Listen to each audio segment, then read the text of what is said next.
What if I told you there's a hidden logarithm from the 1960s designed by a German engineer that can turn any sound completely inside out, and it's right inside Omnisphere 3, and it makes the sound completely unrecognisable, otherworldly and hauntingly beautiful?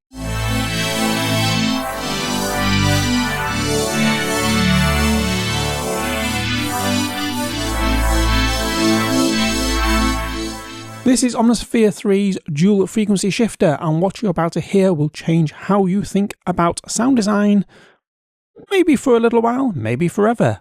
Before I show you the three techniques that sort of transformed how I approached ambient sound design, you need to understand how something weird about this all works. So most effects preserve the harmonic relationships in your sound, so reverb check, delay check, even distortion keeps things musical. But frequency shifting, it destroys those relationships on purpose. So if you just take this as an example, pitch shifting, we have 440, 880, 1760, so it's all relational. 440 doublet is 880, doublet 1760. But frequency shift, if you add a 200 Hz shift to a sound made up like this, it actually changes it to 240, 680, 1560. So it creates inharmonic sounds, and it creates like a beating texture when we play it, as the sound that we heard at the beginning. Now that's got frequency shift on. Now if I take the frequency shift off that sound, we get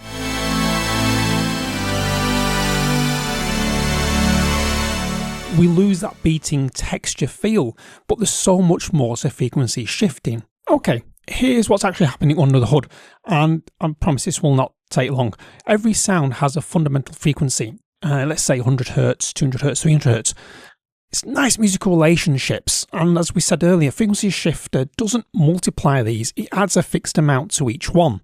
So if I add 50 Hz to everything, I get 150 Hz, 250 Hz, 350 Hz. And those ratios are now very much broken, and the sound becomes very wrong, but beautifully wrong. But here's what the manual for Omnisphere doesn't tell you.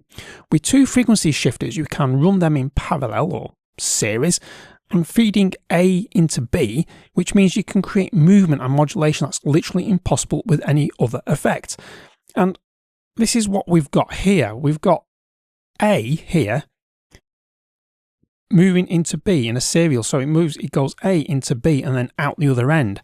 Now if I put those into parallel, they will act separately, so layer A in dual frequency shifter and B will act independently of each other, and this is where you can get some weird and wonderful little tricks I'm just about to show you now. So let me show you the first technique. I call this the Shimmer trick, and it's perfect for ambient pads that need to feel alive, and the secret is the Keytracking setting, because at the moment the pad sounds like this.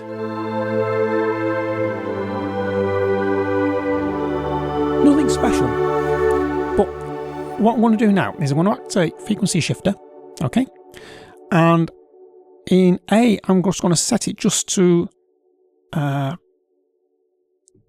take the Keytracking off. I'm just going to set that to about 8 Hz. I think if I just hold shift down, let me do micro changes, there you go, plus 8 Hz. So you need to change the Keytracking off, because if I put Keytracking on, it changes to percentages. Now I want Keytracking off. Now what I'm going to do now is stick this into serial. So hear that slow organic wobble. That's the shifty frequencies beating against the original. It sounds like the pad's alive. Now I'm going to add shifter B at minus 12 Hz, and I'm just going to change that. If I just hold shift down, we can get to 12 Hz. There we go. And we're going to put these in parallel. Now, listen to what happens. So now it sounds like the sound is moving around all by itself. You can't get that with chorus. You can't get it with detuning. This is frequency shift doing what only frequency shifting can do. A little tip for you. Keep your shift amounts under 20 Hz for musical results. If you really want to break things, go higher and you enter really into alien territory, which brings me to technique number 2. I'll tell you what, before we actually get to technique number 2, just try this straight away. Boot up Omnisphere 3, find a pad, any pad, just pause this video and set one parallel shifter, so layer A, just set one to plus 10 Hz and the other one to minus 10 Hz. Just remember to take that key tracking off and have a listen to what it sounds like. It just completely blows your mind how just a simple little thing like this can really give your sound movement. So for technique 2, something I called serial cascade really, because I'm going to cascade one frequency shifter A into frequency shifter B. And this is where you can create textures that sound like evolving noise, metallic resonances, or complete sonic destruction if you so wish. So we start with a humble sawtooth. Quite boring. So now what I'm going to do is go to ring shift now, and I'm going to turn it on. That's ring modulation. Ring shift, there we go. Turn it on. And what we're going to do now is turn this on to serial, go to the shifter A here and set it to 200 Hz. So remember, key tracking off. So we're going to set it to plus 200 Hz. If I just make this, turn this down to a whole shift, it should move 196 Hz. That'll do. It's close enough. So already we're getting some weird sounds now, but now, and this is where the magic really does happen, I'm going to go to shifter B and set this to plus 180 Hz. Key tracking off. And we're going to just... Sorry, my little trackpad is misbehaving. There we go, 182 Hz will do fine. And I'm going to modulate this with an LFO. So I'm going to right click on it, modulate. It's just gone off the screen there, but it's just going to click modulate with LFO. And this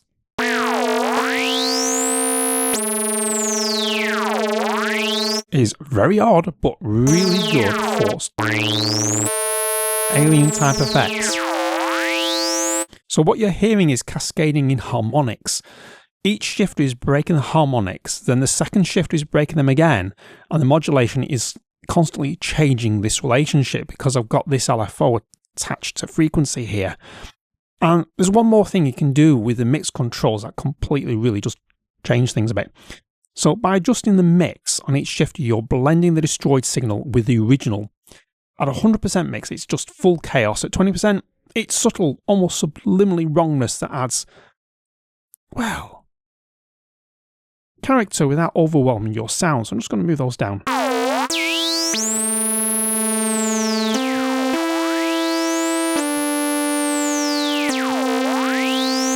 So you can get lovely spacey type effects with this dual frequency shifter. So the next technique is really just the coup de grace really. So technique 3 is all about key tracking. This is perfect for creating melodies that evolve across the keyboard.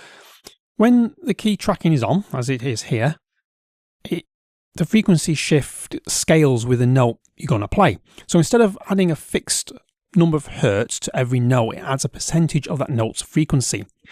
And this is the melody. So that's without frequency shifter. So listen to it with frequency shifter on each layer.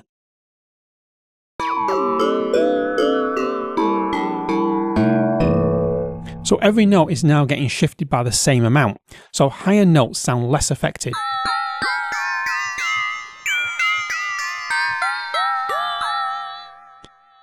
So just, you can hear how each note has the same character of shift, but the effect scales, and this is great for playable patches.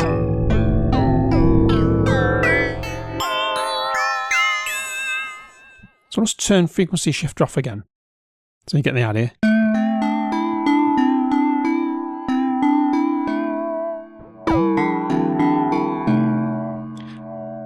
So here's the sort of real advanced thing, sort of like bit for this is, if you use key tracking on shifter A for melodic consistency and turn it off for Shifter B for fixed detuning effect, it creates a sound that's both musical and chaotic.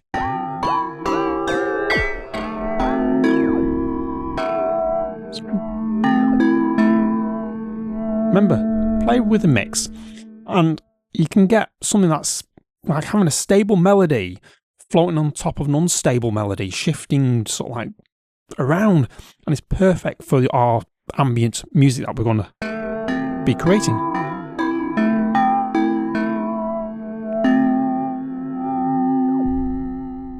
Hear that little beating effect now.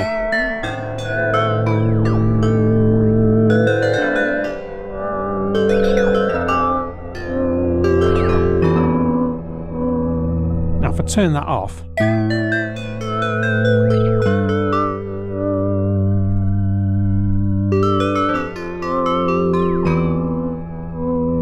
just to prove it's off on both of them, and if I turn it back on,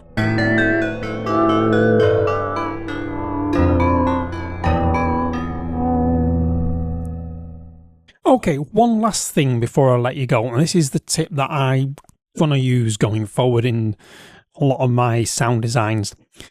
If you use the pan controls on each shifter to place the dry and shifted signals in different parts of the stereo field, you get a really wide sound. So if I bring shifter A, yeah, we're just going to bring this down to shifter A, turn the key tracking off, just going to give up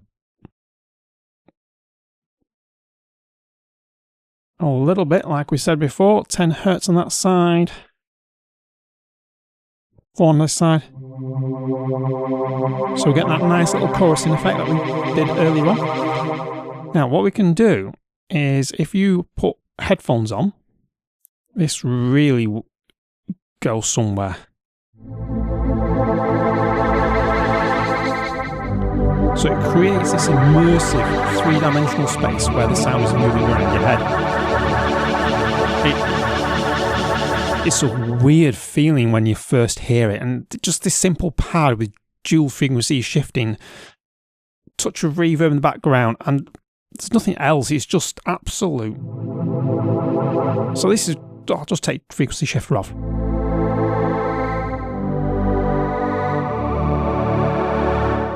Put frequency shifter on.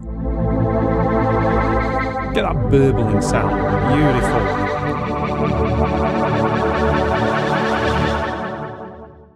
So there you have it, 3 techniques for Omnisphere 3's dual frequency shifter that will completely transform your ambient sound design. If you want to dive deeper into Omnisphere 3's advanced features, I've got a whole playlist that's stacking up nicely as we go through the whole of Omnisphere 3, exploring hidden modules, those that are in your face that you may overlook. There's a link in the description below, and if you create something with these techniques, do drop a comment below. I do read every single one, and I try as much as I can to reply to every single one, but I do definitely read every single one of your comments, and I'm absolutely grateful for all your support. And to show your support, you can hit that thumbs up icon there. It tells your YouTube algorithm that you enjoy this type of video and you enjoy what's coming from this channel. So until next time, stay creative, stay sonic, and I will catch you in the next one.